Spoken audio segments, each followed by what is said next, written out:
Darkcast Network. The light shines brightest on our indie podcasts. Hey, this is Autumn, host of Autumn's Oddities on Darkcast Network. On my show, I talk about murder, cryptids, and ghosts. So you could probably guess that my tastes are a bit on the darker side. So when I shop for unique novelties and gifts, I like to keep an eye out for something with a little bit of, something out of the ordinary. That's why I shop at Batwings and Butterflies.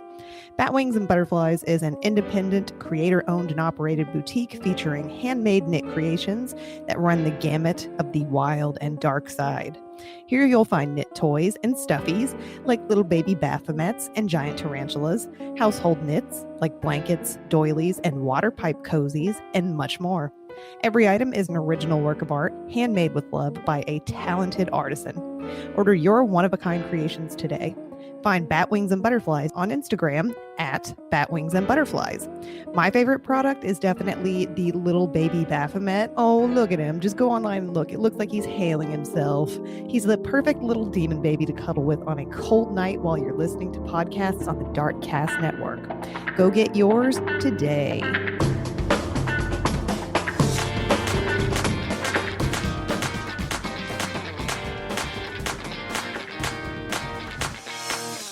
Hey, Rainbow Warriors. This is my disclaimer. Beyond the Rainbow is a true crime podcast. It's not suitable for young children, and maybe not even for some adults. I tend to swear like a sailor, and I'm kind of proud of that. Listener discretion is advised. Hey there, Rainbow Warriors, and welcome to Beyond the Rainbow, True Crimes of the LGBTQ+. I'm your host, CJ. You can find me on the socials, Facebook at Beyond the Rainbow Podcast, and pretty much everywhere else as Rainbow Crimes. Should you be able to help support this one-woman, researched, written, recorded, and edited podcast, because I'm a badass, I would appreciate a cup of coffee. And you can get me a coffee by going to buymeacoffee.com/Rainbow Crimes. For all those who have purchased me a cup of coffee, thanks so much.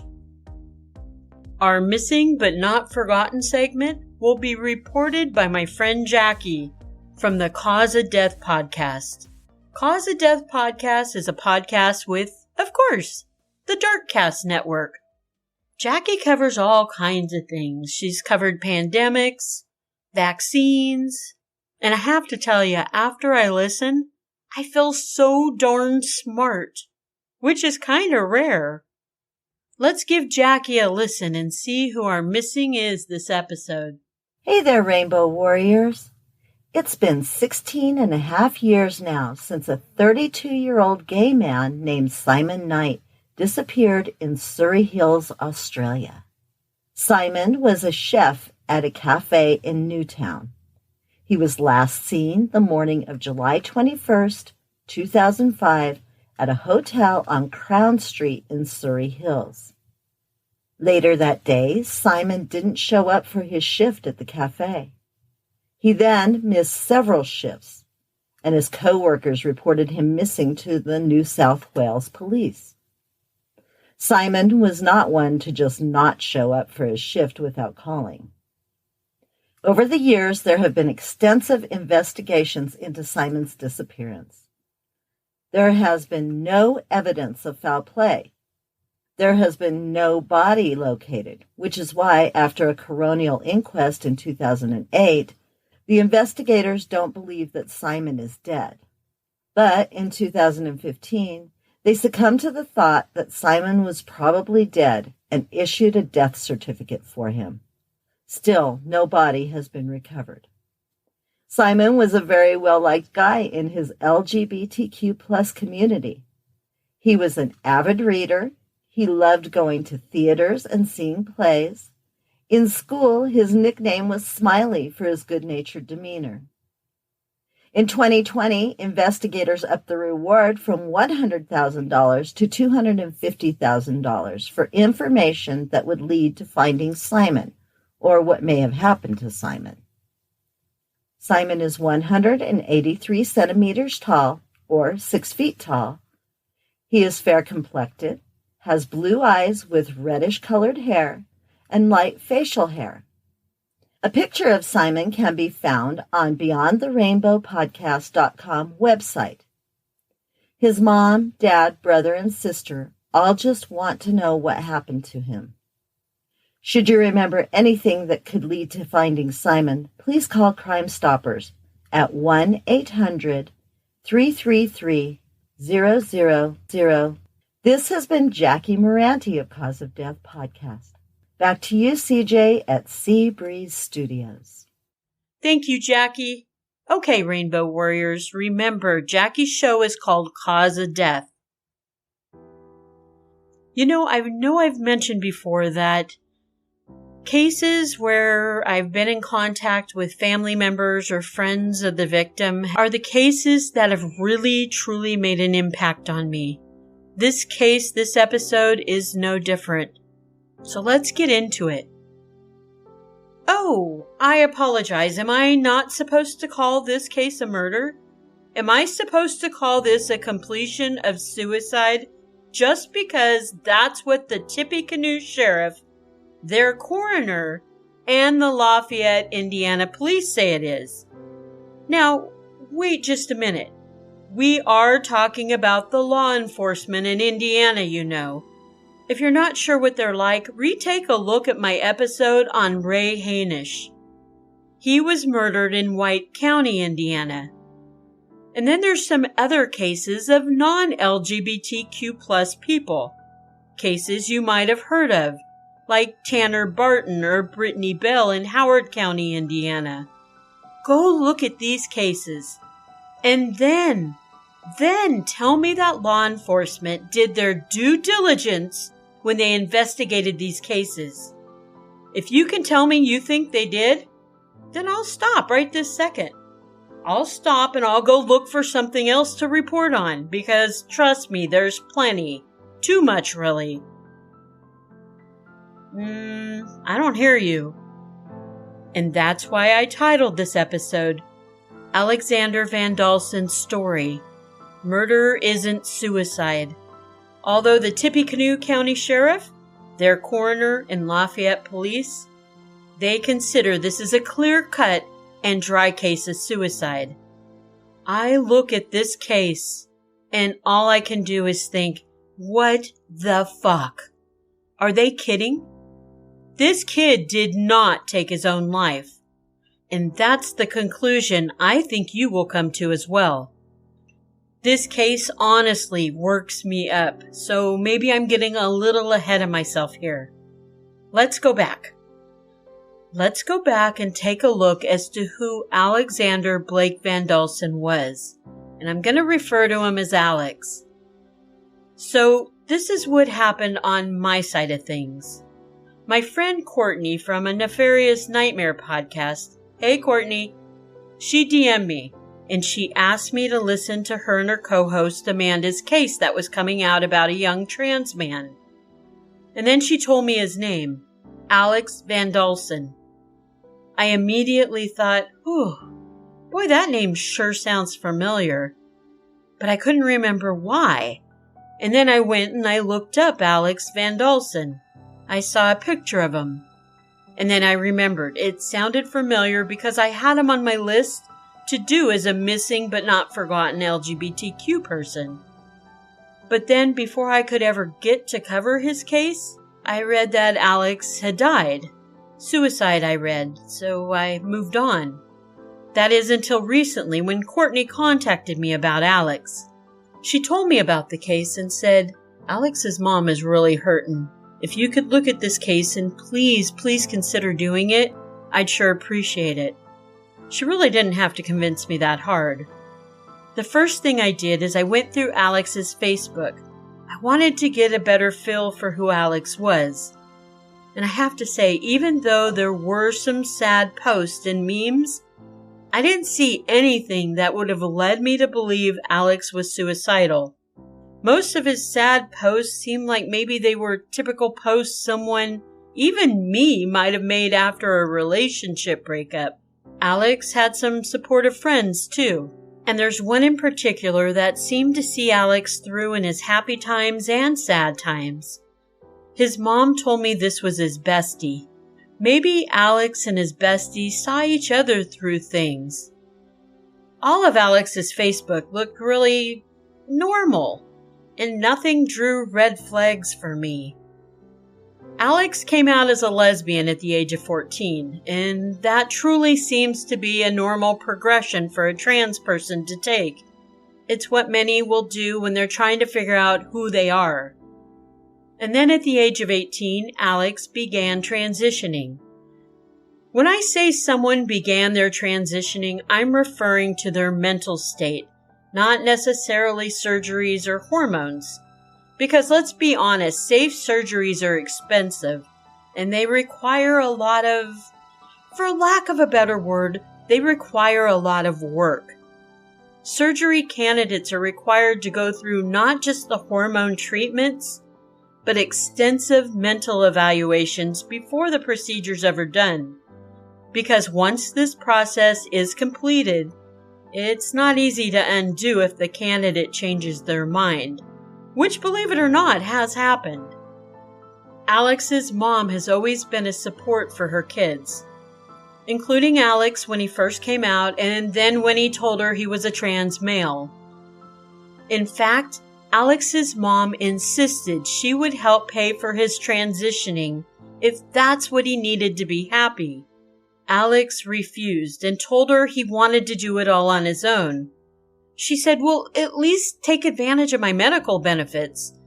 And Alex again refused. He was pretty stubborn about it and adamant that this was his thing. He wanted to be the one to take care of it, which is pretty commendable. Alex was born prematurely. He had grown to be 5 feet tall and 90 pounds. He had chronic asthma and he treated it with an inhaler. He had arthritis in his wrists when the weather was cold out.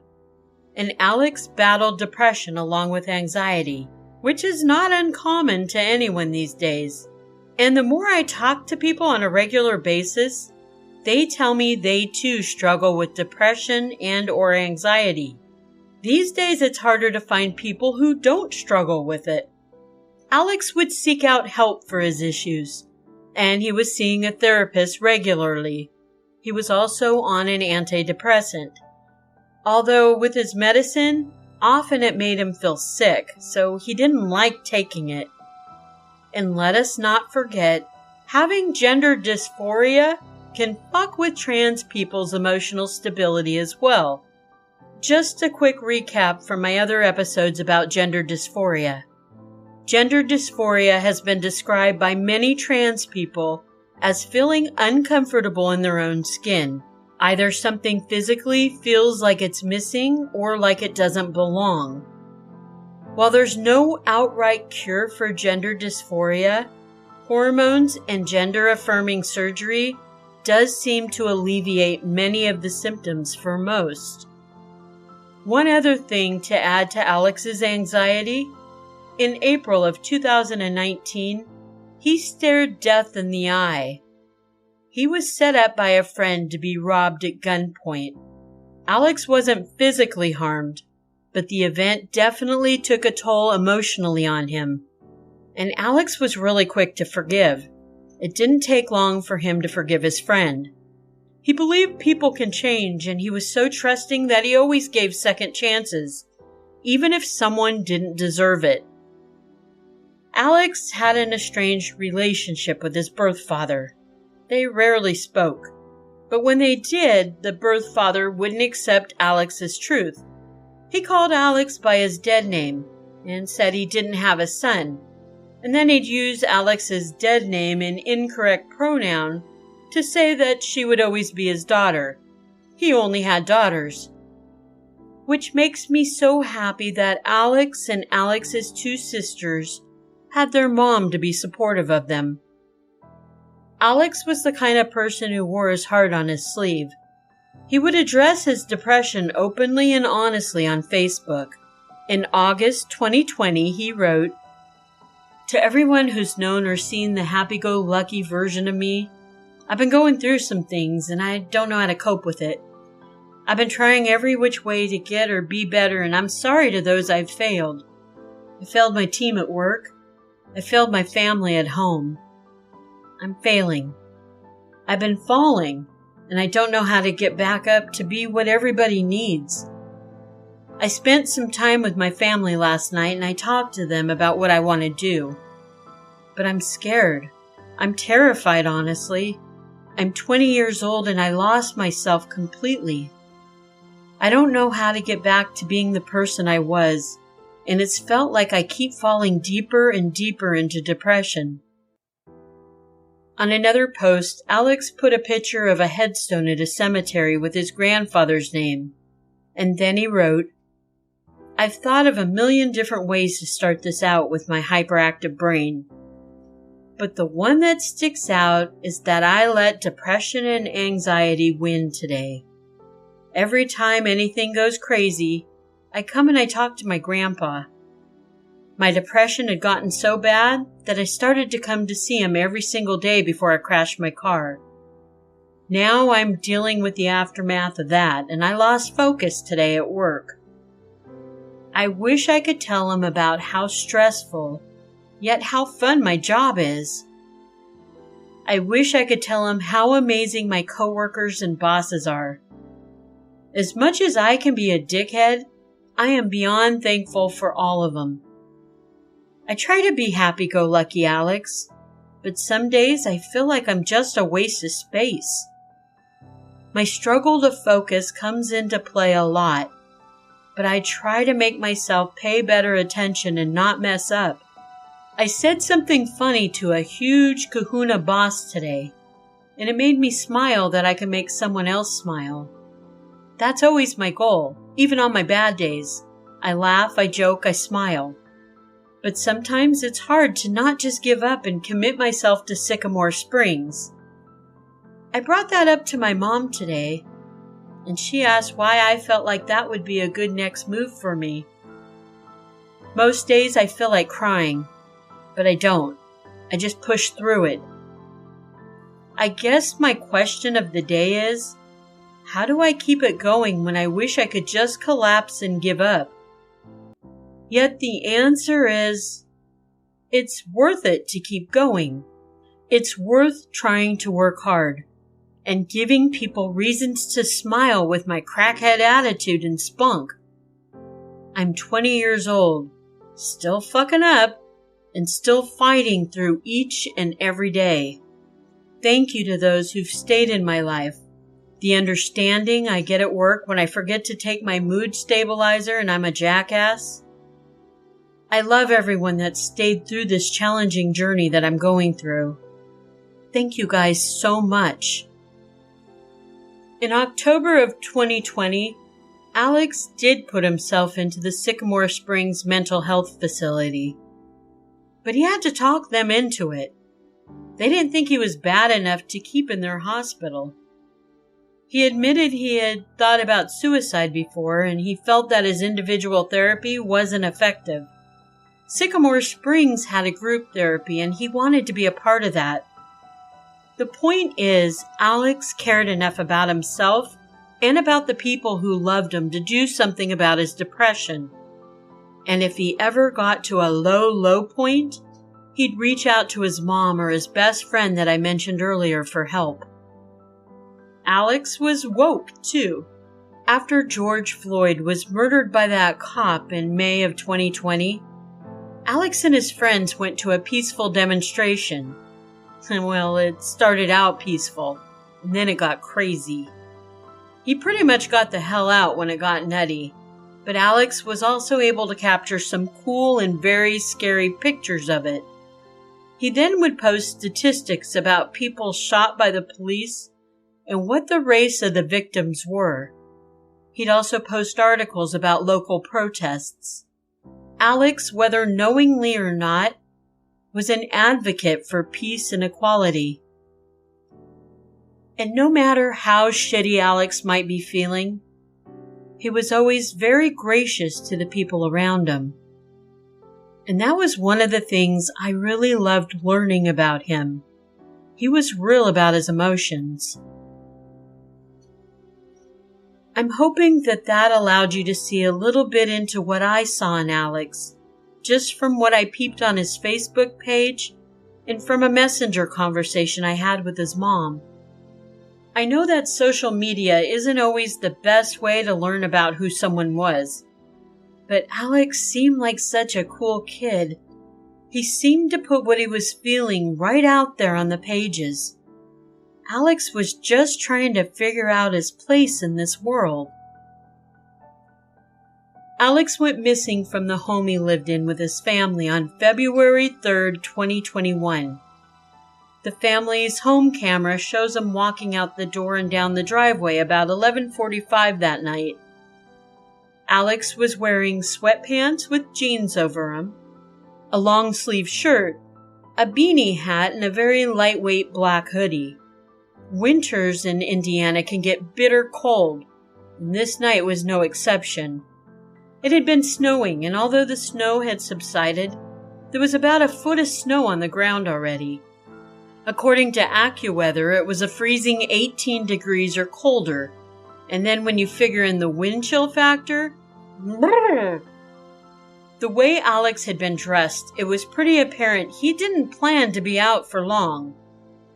Plus, he hadn't taken his car, he hadn't taken his glasses to see, nor his keys, his phone, or his inhaler for his asthma. I don't know how many of you have asthma. I have seasonal asthma, and in the very, very hot weather and in the very, very cold weather, I get wheezy, and I need a blast or two for my inhaler. It opens up my lungs. Alex's asthma was year-round, and as much as he loved to take walks to think, he couldn't go too far without his inhaler.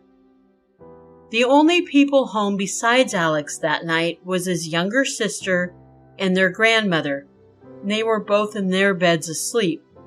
Alex's mom and stepfather were at work until they returned home around 2 a.m. With Alex's car in the driveway, they assumed Alex was in bed asleep. The next morning, his mom opened his bedroom door to check in on him. But Alex wasn't there. She wasn't too concerned because sometimes Alex's girlfriend, who lived about a half an hour away, she would come and pick him up and they'd stay at her place. He was with his girlfriend, they figured. But when his girlfriend came over that next evening on February 4th around 7:30 p.m. to see Alex, that was the moment everything changed. Alex's mom was called at work, and she drove to several places looking for him before she came home. Friends of Alex's were called. No one knew where he was. At 10 p.m. when Alex's mom got home after looking for him, she called 911, and the dispatcher on the other end said that they would send somebody out to file a missing persons report. At 11:30 p.m., because no one had shown up, Alex's mom called 911 back.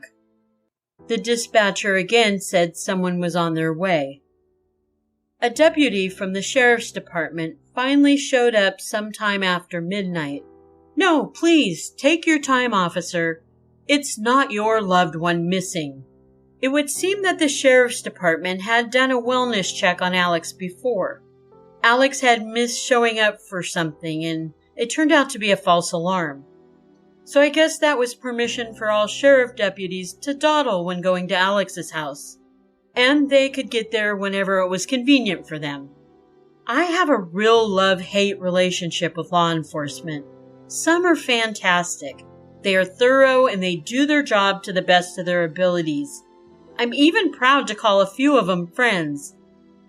But since I've been covering true crime for the past 3 years, I get so disappointed in most law enforcement as a whole. And I can tell you the Indiana law enforcement system is an absolute embarrassment. It looks like their Governor Holcomb is trying to fix it through evaluating the system. But so much needs to be improved immediately.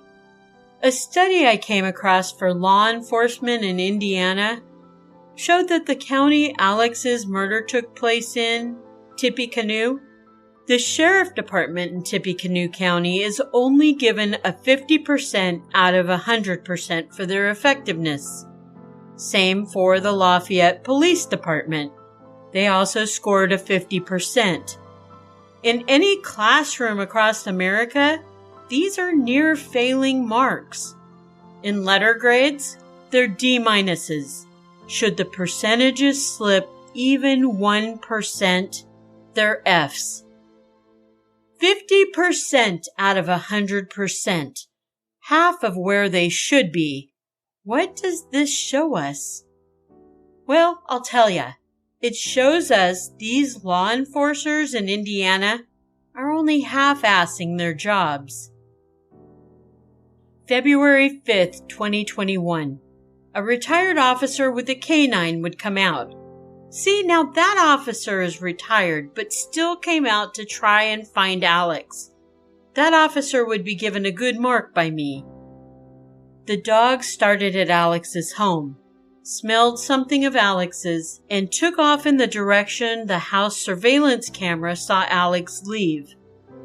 The dog followed Alex's trail for about a mile, and then it just stopped. The dog couldn't pick up any scent of Alex anymore. This makes me believe maybe Alex got into a vehicle? But whose? We just don't know. The retired canine officer reached out to an individual she knew. The individual had a thermal imaging drone, and he did a search for Alex.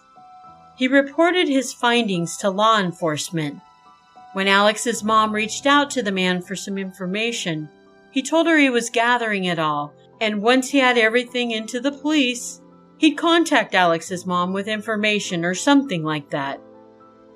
But then he ended up ghosting her and eventually blocking her without ever talking to her again. And I'm going to tell you, that man wasn't the only one that wouldn't communicate with Alex's mom. It seems like a really good portion of Indiana don't like to deal with mama bears. The sheriff and the police just shut down after a while, and they wouldn't answer any more of her questions. I can't imagine being this grieving mother searching for answers as to why her son died, just to be brickwalled by the people who were supposed to be helping her. The family continued searching a 5-mile radius from their home with nothing. Deputies claim they searched, but they called it off early because they weren't dressed properly for the cold weather.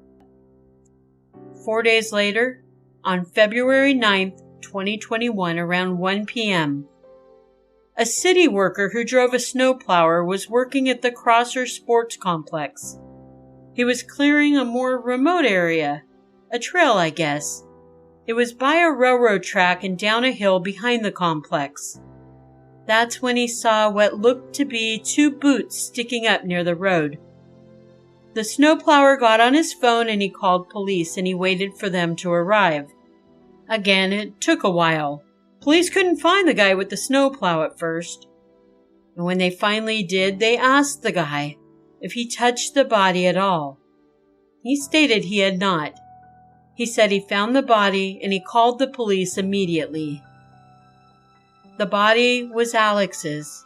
The location was 10 miles from Alex's home. Soon other officers from the Lafayette Police showed up. They noticed the body was on its back, legs crossed at the ankles, hands in front on each side near Alex's waist. Lafayette Police report said there was a pink and black camouflage-colored 9mm semi-automatic gun. The gun was laying under Alex's right elbow, frozen to his arm and waist. It was only partially visible because of how Alex's arm was bent. There was bullet entry and exit on the right side and left side of Alex's head. There was a little blood seen on the left side of his head. There was also some blood pooled in Alex's knit cap. But here's something very weird. There was no blood splatter that was noted in any of the reports, nor was it noted in supplemental reports. And with all that snow around, how could you miss seeing blood splatter? What was noted? There were no bullet casings found anywhere around Alex, even with a metal detector used. Nada. I had to research this a little bit as well. The only gun that possibly wouldn't retract a bullet casing is a revolver. The gun found under Alex was a 9mm. This was the gun the police assumed to have been the one Alex used to kill himself. It would have left casings. The snowplower guy had mentioned that there were some footprints nearby, but they didn't seem very fresh. They appeared to have been snowed over. An officer put in the report it would be, quote, virtually useless for forensic identification, end quote. So why even try, I guess, huh? Once again, more quality police work from Indiana's finest. While Lafayette Police were on this call, they received word from the Tippecanoe Sheriff's Department that the deceased fit the description down to the close of a missing persons report they had on Alex. Of course, the police dead-named and misgendered Alex in their reports. I think only the missing report, and that was from the Sheriff's Department, attempted to be respectful of Alex's identity. They slipped up a couple times in their report calling him a she or a her. But for the most part, they tried. After the sheriff gave the missing report to Lafayette Police, the police shoved the case right back to the sheriff. Because the sheriff department had the missing persons report. This case must belong to the sheriff. And then the police washed their hands of Alex. After writing their reports and supplemental reports of finding Alex's body, that's when they closed this case. Sheriff immediately decided, this must be a case of suicide. And I believe they based it on Alex's missing persons report. The deputies who went out there to get the report, they looked at Alex's journal entries. They knew that he had a history of depression. The family kept guns, but they kept them under lock and key, and none of them were missing. But the sheriff felt that maybe Alex had a gun. So when the police reported the one found under him, everyone assumed that that was Alex's gun. To this day, we don't know whose fucking gun that is. The police are holding it. They closed the case, but they're still holding the gun. Why? Why haven't they ran any tests on it?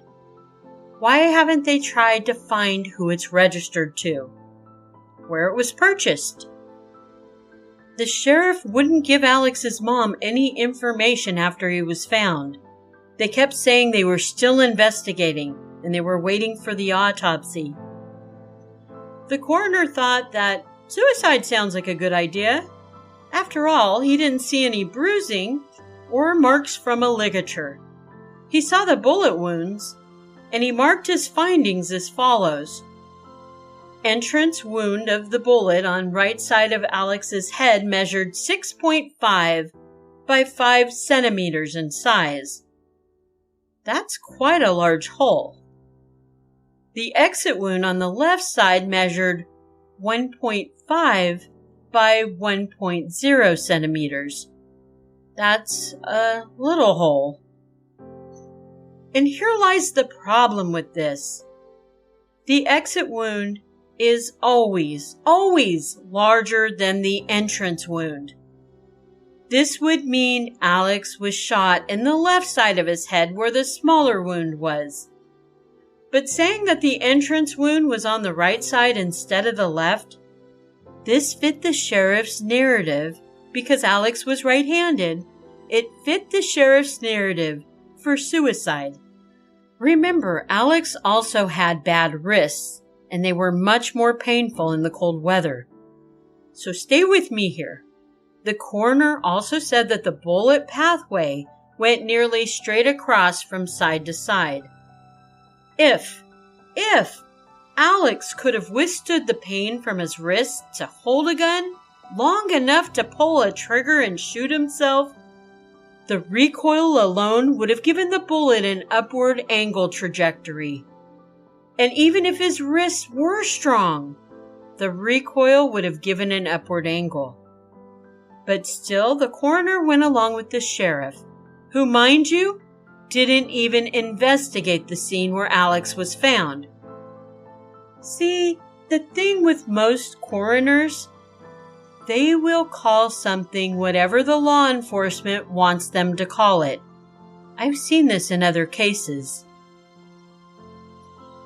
Getting the autopsy report, seeing Alex's journal entries, learning about Alex's depression, his anxiety, his 5-day stint months prior at Sycamore Springs, the sheriff justified it was suicide.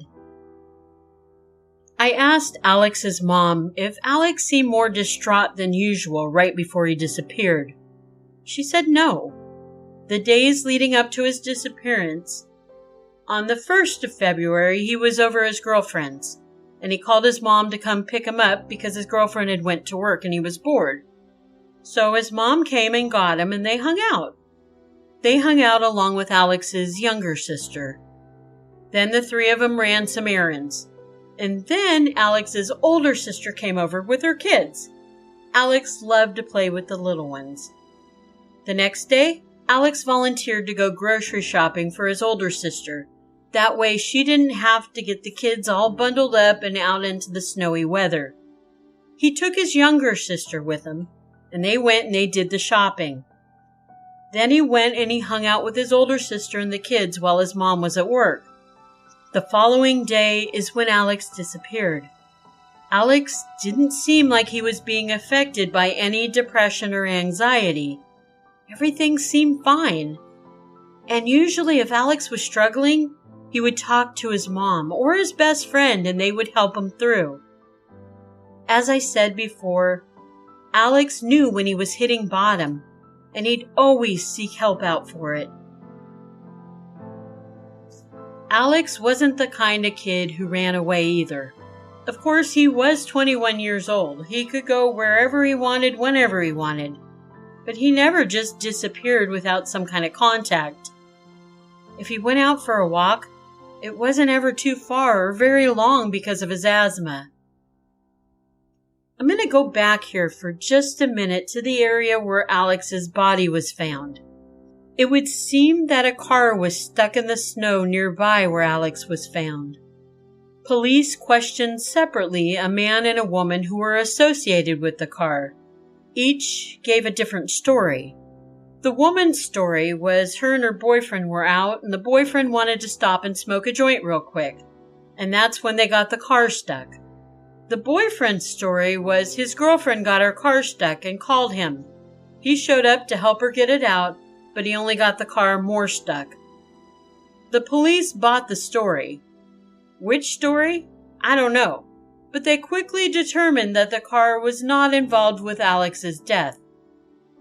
After all, the case was no longer theirs, it belonged to the sheriff, which meant they didn't need to collect evidence. They didn't need to impound the car. They didn't need to see if there was anything on it or in it related to Alex. They didn't need to do a shotgun residue test on Alex's skin or clothing either, for that matter. Because obviously, this kid wasn't their problem. He belonged to the sheriff's department. They could do it if they wanted it. One police officer did decide to do the sheriff a solid. He bagged up Alex's body and he put it in his truck to transport to the coroner's. Had law enforcement given a damn about this trans boy, they would have looked into who the gun belonged to that was frozen behind Alex. They would have questioned where the blood splatter was. They would have asked, why are there no bullet casings? They would have realized there was no fucking way this tiny kid with asthma in light clothing for the weather could have walked 10 miles from his house to where his body was found to complete suicide. They would have questioned the coroner on why the bullet entrance wound was bigger than the exit, because anyone who follows true crime cases knows the exit wound is always bigger. In fact, if you go to the Justice for Alexander Blake VanDalsen page on Facebook, there's a small group of people, they're a search and rescue group called Muddy Waters. Muddy Waters did a reenactment, and it was pretty cool because Alex's mom posted this. Muddy Waters did a reenactment of what would have happened if Alex was sitting in the snow like the narrative of the law enforcement. His legs were crossed at the ankle, and he raised a gun with his right hand up to his head and shot, and how the gun would have landed. Well, it was nowhere near under him. It was off to the side every time they did it.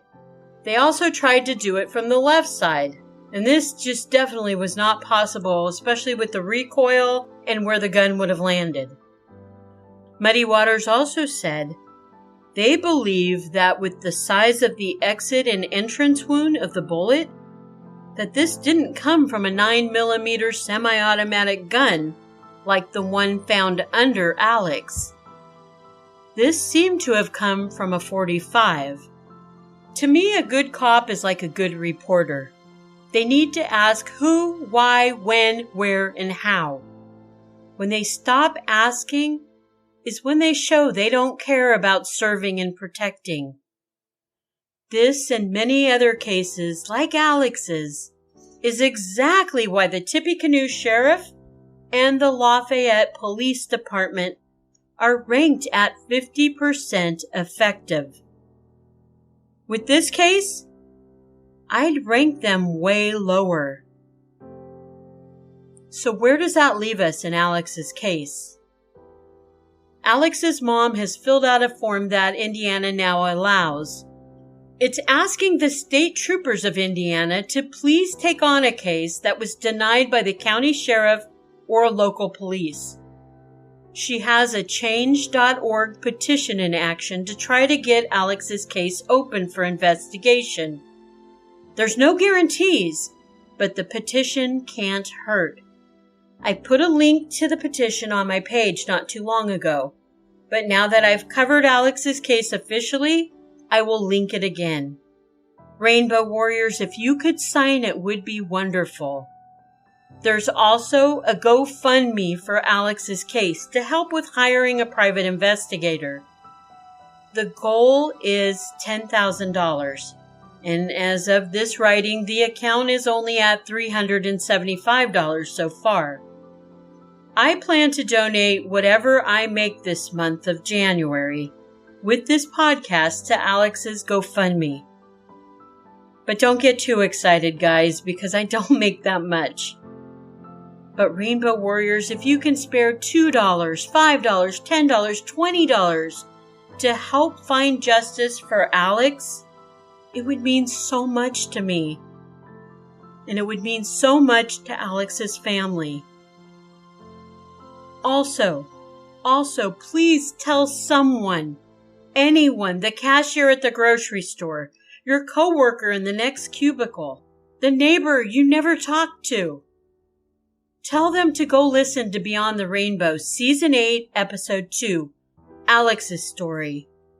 The more listens I can get, the more money I can make from sponsors and can donate to this cause. I would also, at this time, like to challenge any other true crime podcasters or true crime YouTubers out there who might be listening to cover Alex's story. And do the same. Donate your ad revenue for the month you air his episode to his cause. Let's all tell Alex's story and get justice for him. Rest in power, Alex. This episode's True Crime Quickie comes to us from South Africa. Last year in April 2021, a young man named Lonwabo Jack was raped and murdered after he had just gone out with his friends and celebrated his 22nd birthday. Lonwabo's body was found the morning of April 18th in front of his aunt's friend's house on Pula Road in Mau Mau, Nyanga. Lonwabo had multiple stab wounds and he lay in a pool of his own blood. A stab wound to his heart is what ended his life. Lanwabo's aunt's friend had come out of her home and she found him. She then called his aunt and she told the aunt to hurry over. And as I'm sure you can imagine, Lanwabo's family was devastated. He had been stabbed all over his chest, his shorts were removed, and he had been sodomized. When his family showed up to identify him, his 14-year-old sister was in disbelief. She told her mom, "That's not him. A mistake has been made." Sadly, the body was confirmed to be Lanwabo's. That same younger sister would go on to tell media about how she'd get so mad at Lanwabo because he always wanted to go to church so he could sing. She didn't want to go, but he'd always wake her up early and force her to go. And as irritable as it made her, she's gonna miss it. Lanwabo was a sweet boy, but for a quiet kid, he was outspoken about certain things. He also loved beautiful stuff. No one is still quite sure if this was a hate crime or a random killing. Nothing had been stolen from Lanwabo. However, a 17-year-old boy whose name is never mentioned in media, and I'm assuming because he is a minor, he was arrested for Lanwabo's murder and alleged rape. Lanwabo's murder was a call for justice in the Nyanga area, and it sparked many protests, which was prolonging the court case for the 17-year-old who'd been arrested. The 17-year-old was applying for bail, but then he decided it was probably safer for him to remain in jail, since the public was calling for his head. Detectives in the case divulged that they had some pretty solid evidence, including finding the bloody knife used to kill Lanwabo and semen found at the scene, but they were still awaiting tests last I could find. The suspect had confessed to killing Lanwabo, but law enforcement has said more investigation still needs to happen, and this is very concerning to the LGBTQ+ advocates in South Africa. They say they've seen too many cases just like this, where it seems like the case is all locked up tight, but somehow evidence starts to disappear, and the assailant is set free because there's not enough to hold him on or to try him for. I believe the most recent article I could find on Lanwabo's case was dated April 30th, 2021.